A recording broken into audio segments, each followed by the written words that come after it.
Yeah, hello everyone. I want to thank you again for clicking on this video. And as usual, those of you who have been consistent in watching, I want to say, may God bless you. Today is it's a new day. Today is Monday, the 12th day of August 2024. And this is a new week that we have begun. And I pray that God will bless your movement, your endeavors and business and everything that you are doing. And may you prosper today. It's about to 8 a.m. or some minutes to 8 a.m. right now. It's about 10 minutes to 8 a.m. here, my time. I want to thank you for joining. My name is Kelechi Ambrose as usual, and I have been talking about the plan to divide Nigeria set by the Nigeria leaders and the colonial edifice, the empire, the colonial business that has been set, designed under the name Nigeria to enslave people and to keep them bound. Yet, they have set the standards that would help you and help us to be free. Now, this is not just only related to Nigeria. It is actually related to every part of Africa, and you would discover that there is always a particular narrative that goes with how they keep us colonized. A particular narrative. First, they use the greedy ones amongst us who are criminals and who want to enrich themselves above other people. Do you know why politicians always want to be richer than every other person and keep the people poor? There are many factors to that, and it is a strategy. Like someone was saying in a particular video, I was listening to one Oduduwa brother who was talking about you can't kill the spirit of Biafra, or you can't kill the spirit of freedom. He's an Oduduwa man. You can kill his body, but you can't kill the spirit. That was why during the war, in 1967 against Biafrans, or the genocidal war by Nigeria and Britain and Russia and other nations that joined forces against Biafra, they were able to kill lots of people. Lots of people were kwashiorkored, and lots of people were displaced. Some people died of hunger, some were killed brutally. Lots of disastrous things that you can't imagine that happened to our people. Till date, over 6 million Biafrans have been killed, both in the north before the war and up to now, 2024. Killed, butchered, massacred, murdered, whatever you call it. They were brutally killed. Now, you have killed so many people, but yet the spirit of the people, or the spirit that drives the people to talk about freedom, is still there. In order to do one nation, yes, we have saboteurs, but we have people who understand what it means to be free, and they are talking about Oduduwa. You can't kill that spirit. So why do you fight it? But they know they can't kill the spirit. All they need to do is to use you to keep the spirit down, or to keep you from talking about it or being conscious of the spirit, because the spirit needs you to be conscious of you to help liberate you. So what they try to do is to make you distracted, because the game of distraction is key and fundamental to the issue of keeping people away from what is theirs. How? This will lead me into the basic things I want to talk about today, and the things that I want you to listen to me today about. And they're very, very fundamental, that you must understand these things.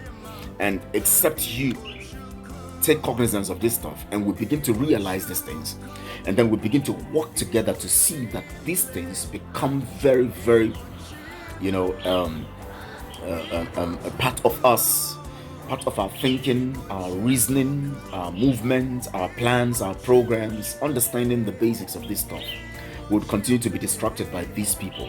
And the truth about it is that the tool of distraction is actually the clue. It's actually the clue to our freedom. Now I'm going to give you the tool of distraction, because everything I'm going to talk about today that they have given us as plan for us to be free is embedded in the gospel of distraction, because it's a gospel, because it has its ideology surrounding it. It has its own its own idiosyncratic approach. Anything that is a narrative of distraction is fundamentally huge, having so much dictates and information underneath if you look critically into it. For instance, there's well, let me not go there. It's not important for this discussion. I don't want to waste much time. Now I'm going to be giving you this because you must understand this to be able to move ahead with me here. Now, if you remember the first video, the part one of this, I gave you a brief and I talked about, understanding what we need to know about the situation we're in and all of that, and then be able to deduce the facts. And I told you that I'm going to point out these facts in the next video, right? Now the big question is, the first one we're going to ask ourselves, how are we slaves? One, we are slaves because we don't have control of our government. In fact, I'm going to be speaking about the undemocratic democracy. I'm going to be speaking about that in another separate, narrative. The undemocratic democracy. It's a very huge topic to talk about. Now, listen, we are being governed without or outside our will, and what is called democracy is actually a tool to subjugate us and keep us down. Two, we are being deceived and manipulated to believe that we can't operate, without a set of people who set the rules and who must make the rules. And this is done using the tool of religion. Now you must understand this, using the tool of religion. Now I wanted to talk about this, I listened to one of my Biafra brother talk about the issue of the Olympic and that's Mr. Okechukwu now. He was talking about the Olympics and the game that just ended yesterday, yesterday Sunday. And then he was giving narrative of the source of by history. Olympic games have been there since in Olympia to honor Zeus, the god of the Greeks, and it began about 776 BC. That's even before Jesus was born. You have started the Olympic Games, and lots of factors are evident in what the Olympic represents. The Olympic, and including the games and all of that, is in honor because they have to update it. You have to make it look more lucrative by bringing games, arts, and other things into it. Formerly, it was just music, arts, and some poetic stuff and all of that. But now they included all this football, of course, you talk about javelin, different kinds of games, running, and all of this stuff as civilization came in. In fact, it was actually stopped at a point because the Roman Empire, I've forgotten his name now, stopped it at that point. The emperor then stopped it, and then it was now revived in about I think 600 and something AD or so. And so what we are doing right now is honoring Zeus, the Greek god, the god of the Greeks. Now I am going to take it from the perspective, because I looked at the perspective he took it, and these things have worried me over the years, because anything I see I want to research on. In fact, when I came to be conscious of Christmas, I researched Christmas and I discovered that it was a demonic date. And I researched Easter. It was a demonic date, the celebration of Easter. It is this sun god and all this stuff, and all these things are connected to the Romans too. Every empire that comes wants to set up something that would control the people using the tool of religion so that the people can be distracted from the real thing. Now, the big question I'm going to ask you here, because I'm going to go into those topics later, not today. I just want to focus on what I'm going to talk about today, the issue of Nigeria and how the plan has been set for us. I might not put everything today, in this particular video, because I make it short, not more than 15 to 20 minutes. But so now, the big question I want you to ask yourself, which I want you to ponder over until when I come with the discussion on the Greek gods and the issue of Christmas and Easter and all this stuff we're celebrating. The big question I want to ask you is this: why didn't Jesus or Yeshua, which is his real name, because when the Romans say Jesus, I don't know who they are referring. Maybe they are referring to Ishtar or referring to one of their gods. That's why we're always critical about these things, and we want to. Why don't they use the original name? Why do they want to use their own name? Because if you want to call my name Kelechi in Britain, you should call me Kelechi. Would you convert it to Kelesi? No. Even if your tongue will not pronounce it well, but at least you pronounce it the way you can pronounce it, in line with what I've told you, Kelechi. So why is it that when it comes to Jesus, they are now, and when it comes to Yeshua, they are now calling him Jesus? It's clearly different from the real name. Even if we know that at a point it was Jesus, then later they called it Jesus. Now, why not Yeshua, which is common? Everybody could pronounce it Yeshua. But you know why? They have a hidden agenda, because their own program and their design, creating Christmas, the penances, this sign of the cross, the confession to priest, which were pagan style of worship, were introduced into Christianity, and now they have to use a name that would befit what they actually want to mean, which is hidden from us. And so, anyways, my big question here is, why didn't Yeshua HaMashiach command the disciples to celebrate his birth, his death and resurrection when he rose? Why didn't he command them? Okay, now let's just say he didn't want to talk about it. He expects his disciples to understand. Why didn't his disciples, after all the period, the only thing they talked about is celebrating the communion? That means communion to remember the Lord. Why didn't they talk about celebrating his birth to remember the Lord, or his death, or a day as the day he rose from the dead to remember his death or his rising? Why did they concentrate on what Christ told them, telling them to celebrate this communion, to take communion together, to remember him, the blood he shed and all of that? Why is it about communion? Why is it not about celebrate the day I was born? Why didn't the apostles use their initiative, knowing that he was born a day? They know when he was born, they know the period he was born, they have the date and all of that. Why didn't they set the date? And all of them died, they never set the date. Why is it the Roman Empire that came to set the date for us to celebrate Christ's birth and the resurrection? Have you ever asked yourself that question? Now, I don't know whether you understand what I'm trying to say. Why didn't the disciples choose a date and say, let's celebrate his birth? Now the Roman Empire has to choose the date. Now I'll tell you why in the broadcast for that particular topic. Now listen. Did you know? Have you noticed something about Nigeria, which I want to give you a clue to how they have set a plan for us to free ourselves? See, everything must not be told you verbatim.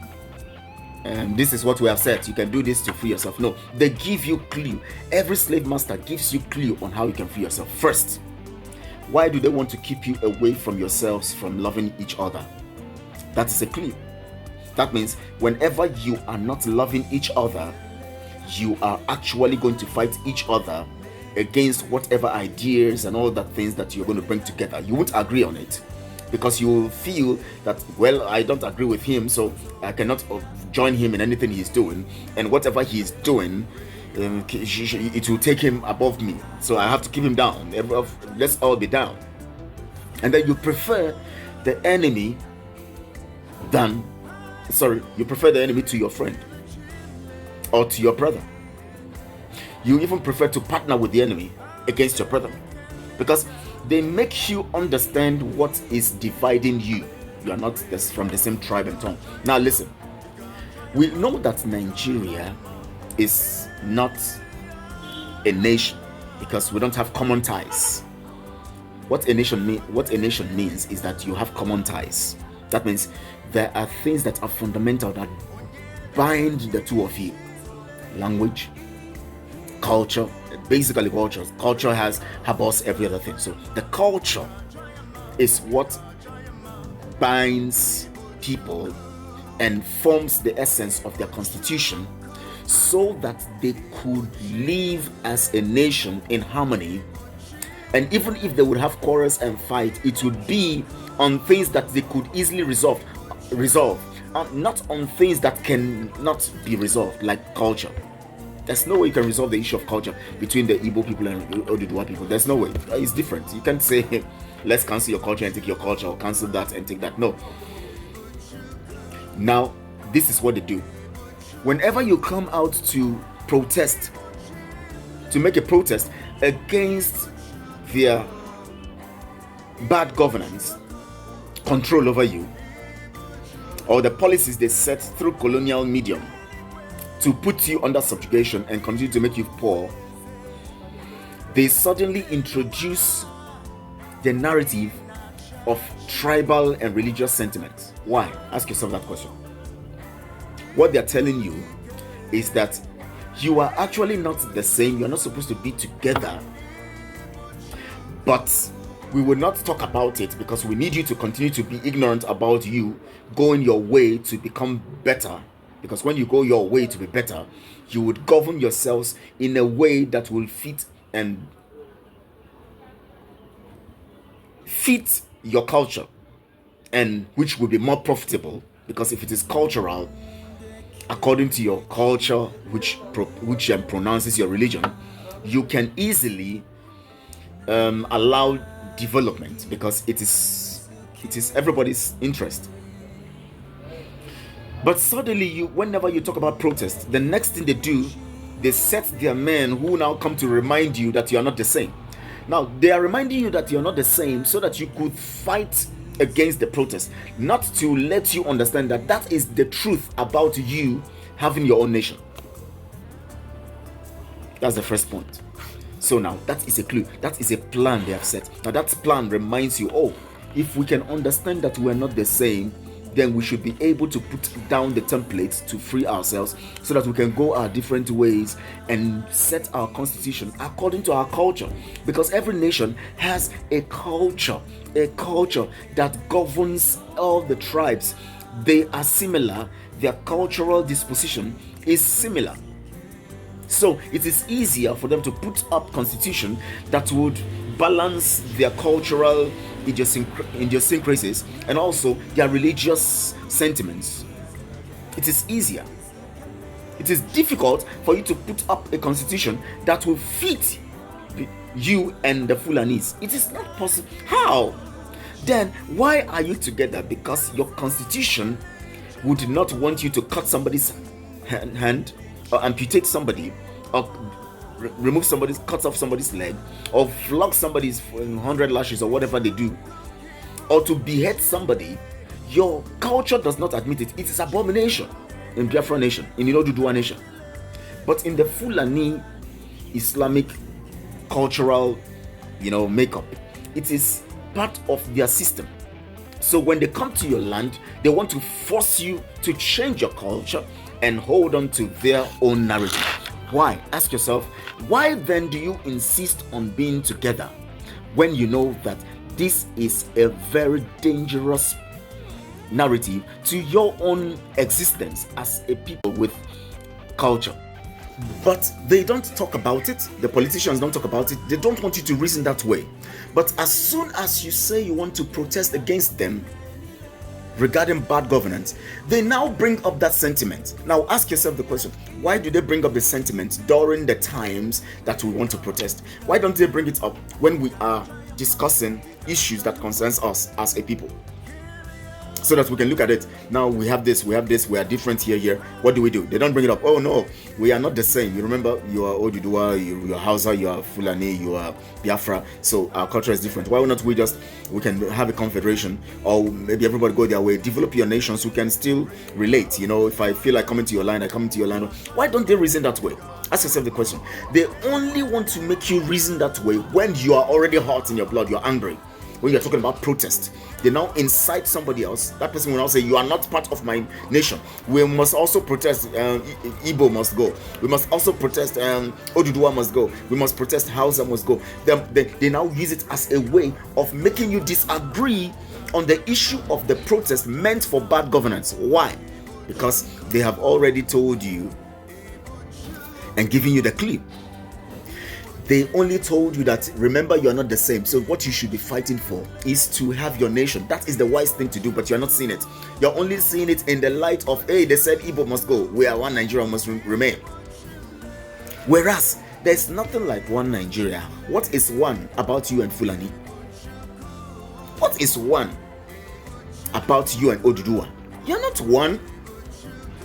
Forget sentiments. You can marry from there. You can marry a Fulani lady. You can marry whoever you want to marry. But the truth about it is that the national identity must be conserved so that you don't have problems. The basic problem now in the Nigerian narrative is the issue of religious and tribal bigotry and hatred, and it becomes a tool. Anytime you want to protest bad governance, they bring it before you. This one is the one wanting to incite you to fight. The Oduduwa people or the Biafra people, they don't love you, they don't want to join you in the protest, so fight them. You start fighting them now, but that is supposed to be a clue to you that, see, we are actually not the one. That's true. So let's reason now, not to fight the other person. You now tell them, okay, they said we're not one. That's true. That's true. So let's sit down now and address this. Since we're not one people, how do we resolve this matter peacefully and see that we can have different nations but still be friends? But if we'll have understanding, we would actually understand or know that they only gave us a clue on what we should sit down to discuss about, that will help us now form a better plan and program on how we can conduct a referendum so that we could live peacefully. But they give you that idea to make you fight the other nation, the other person from the other nation. Then if we are reasonable, what we would have done is we would have seen that it is actually a roadmap or a plan they have given to us, telling us that, see, you are not the same. They call you as a thug. They say go there and bring in sentiments and bigotry. Tell them they are not. It is actually this tribe wanting to stop us from succeeding. Now, what you would have done is you would have thought about it. Wow, this is a clue. You call your people. Now, these politicians are telling us that we are not the same. So what do we do? They have called us. They try to incite us. They want us to bring in the sentiments and say it is actually Igbo against Yoruba, or Yoruba against Hausa, or Hausa against Igbo. That is what they want us to do in this particular protest. They want to incite us, use it as a weakness so that we'll fight one another. So now let's be wise. Let's be smarter than them. Now this idea they brought actually is true. We are different. Let's use it as a basis of strengthening ourselves and putting ourselves in the right perspective to what we actually want. Let's use it as a basis of calling ourselves together. Now we know we are not the same, and according to the politicians, they have also confirmed it. So now they are telling us we're not the same, instead of using it as a bigotry, just like what they did during the NSAS stuff. You know what they did? They brought in, they said Nnamdi Kanu wants to destroy Lagos. Oh, so you know that Lagos belongs to the Oduduwa, and you are still wanting us to remain. Now that there is an issue of protest, you are now talking about Nnamdi Kanu wanting to destroy Lagos. Why don't he go and destroy the southeast? So you know that everybody should be on their own. Then why are you bringing it now when we are actually fighting for better life, fighting for the people who have been butchered and their organs harvested by SARS, by the police arm that is called SARS? Why are you bringing it up now? We are saying that we want SARS to end. We are saying we want bad governance to end. You are now saying that we should go to our place to go and protest. That means you know that we are not the same. We're not one. We're supposed to have our own nation and you have your own nation. So why are you bringing it up now that we are talking about something that will help benefit the two sides or the two nations? That means there is something about being different that actually brings development. So instead of using it against ourselves and killing ourselves by their intention, you should now be wise and smart to know that what they are telling you to do is to consider yourself, consider your stance, sit and reason, have a conference, discuss this matter. We are not the same. How do we set ourselves right so that the two nations can develop and grow side by side as neighbors, and then we can together even have a confederation? In the United States, there are 50 states, each of them running their own things and supporting the center. That is what is happening. Even if we know that the globalists are trying to make things, control everything with all the kind of draconian laws that they are bringing up and the kinds of things they are doing, trying to cause commotion everywhere, cause World War III and all of this stuff, and destroy what we are eating using GMOs, destroy the medical field by giving us viruses and all of that, causing us to fall sick by what we take in and the food we eat, so that we'll continue to patronize their medical companies and their pharmaceutical companies. Then we'll keep getting hungry, and then they'll keep putting this divide amongst us, and then we begin to think of this nation against that nation, and then that nation against this nation, and then we begin to think of fighting, and then they'll produce bombs and supply to us, and then we kill ourselves. These are the things they're doing. So they have given us a clue that we are different. So what we need to do is to sit down. We are different. How do we solve this problem rather than killing ourselves and fighting? That is one plan. Plan one they have given us, but we're not seeing the plan. It's a plan. They have revealed plan one to us. That is plan one revealed in this broadcast. I have revealed plan one. Now we shall be talking about plan two in the next broadcast. I'm going to also still elaborate on this plan one and then go into plan two in the next broadcast. See you again. Please enjoy the rest of your day and let God bless your day. Please love, or it's not love anyways, like this video, share on all your social media platforms so that people can listen also and hear this. We need to begin to think and reason. And then also subscribe to this channel, because your subscription will make us go up and higher so that we can reach more people. People can, when you are subscribed, people who are connected to you somehow will begin to have notification of this stuff, pop up on their stuff, and a suggestion for them to be part of it. And then you see that more people will see. If we join hands to spread the truth, we will benefit.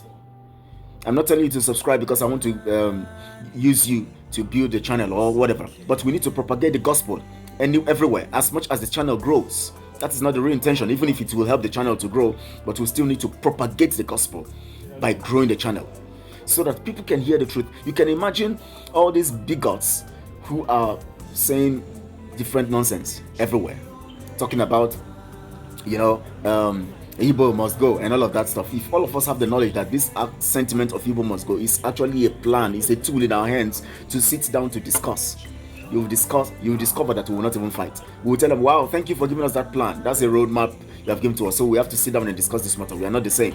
Let's discuss. Let's plan.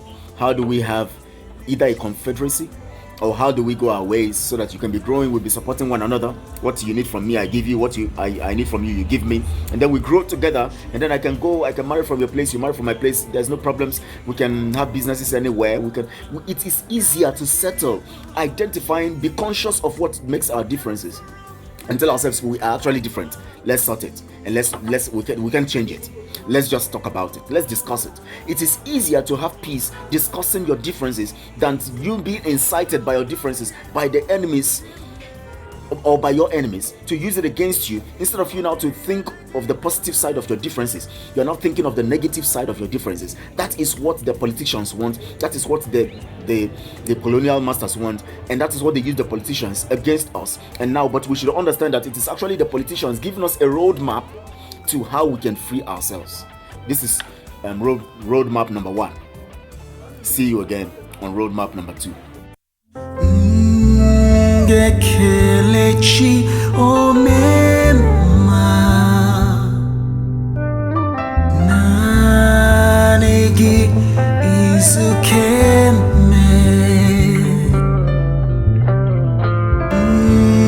Kelechi